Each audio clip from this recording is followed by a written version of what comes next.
السلام علیکم ورحمۃ اللہ وبرکاتہ نحمدہ ونصلی علی رسولہ الکریم اما بعد 1977 یا 1978 کا قصہ ہے۔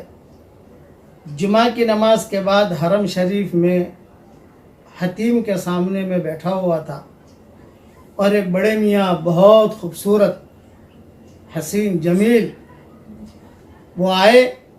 انہوں نے آ کر کہا بیٹا آپ کو ہدیہ دیتا ہوں۔ میں نے کہا دیجئے۔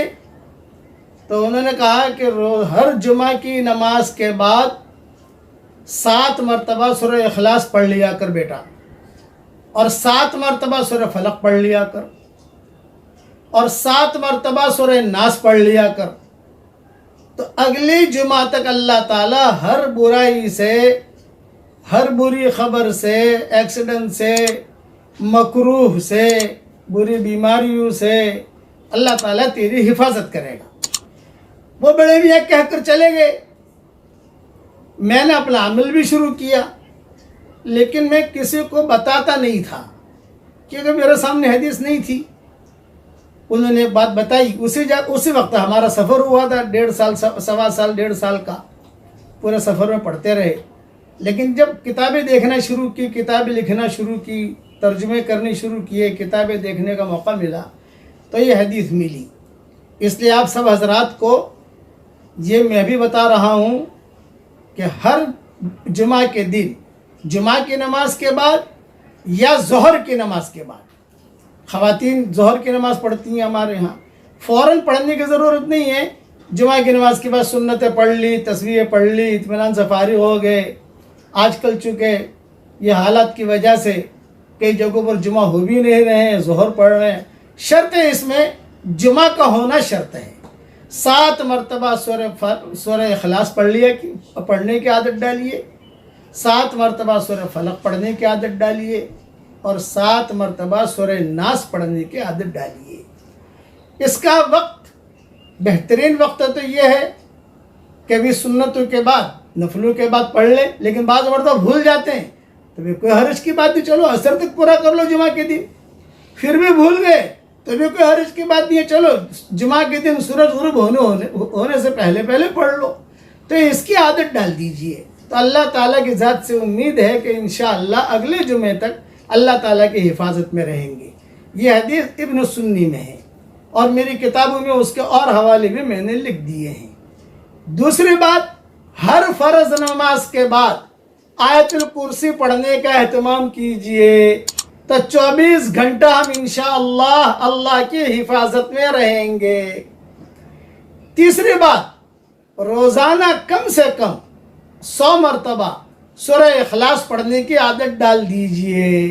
انشاءاللہ اللہ کی ذات سے امید ہے اس کے بعد جو دعائیں مانگی جائے گی اللہ تعالیٰ دعا قبول کرے گا، اور فائدہ ہی فائدہ ہے۔ سورہ اخلاص پڑھنے کا تو فائدہ ہی فائدہ ہے۔ 10 مرتبہ سورہ اخلاص پڑھ لو، حدیث شریف میں آتا ہے کہ ایک محل جنت میں تیار ہو جاتا ہے۔ 100 مرتبہ روزانہ ہم پڑھیں گے 24 گھنٹے میں انشاءاللہ، تو تقریباً 10 محل تیار ہو گئے۔ اور اللہ قادر ہے، جو اللہ جنت میں محل دینے کے لیے قادر ہے، وہ اللہ انشاءاللہ بمبئی میں بھی آپ کے ہمارے لیے اتار دے گا، وہ بھی قادر ہے۔ یہ میں مذاقاً ہمارے ساتھیوں کو کہتا ہوں، اللہ لاس اینجلس میں بھی اتار دے گا، مکہ مدینہ میں اتار دے گا، وہ تو قادر مطلق ہے۔ حدیث میں تو آتا ہے جنت میں ملیں گے۔ میرے والد صاحب رحمۃ اللہ علیہ کبھی کبھی ایسا مذاقاً کہتے تھے کہ ارے بیٹا پڑھا کر، کبھی نہ کبھی اللہ تعالیٰ یہاں بھی دے دے گا۔ اللہ تعالیٰ قادر ہے۔ اس لیے یہ 3 باتیں مجھے مختصر عرض کرنی تھی، اس کا اہتمام کیجئے۔ اللہ تعالیٰ مجھے بھی عمل کرنے کے توفیق عطا فرمائے، آپ کو بھی عمل کرنے کے توفیق عطا فرمائے۔ آج کل جو نامناسب حالات چل رہے ہیں، گھروں میں رہیے، گھروں میں رہ کر اللہ کی عبادت کیجئے۔ اللہ تعالیٰ مسجد میں بھی ہے اور اللہ گھر میں بھی ہے۔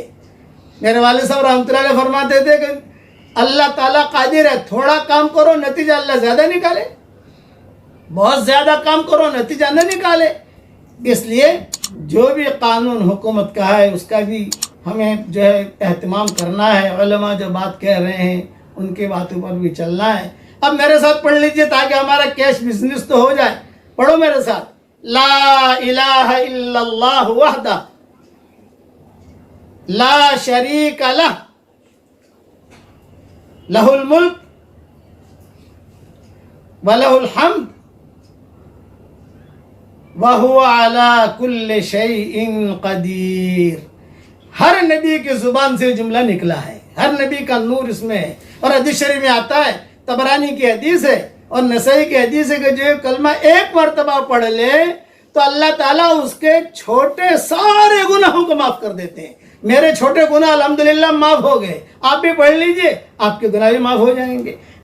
بیان بہت لمبا ہو گیا، پتہ نہیں کہاں سے کہاں پہنچ گئے ہم.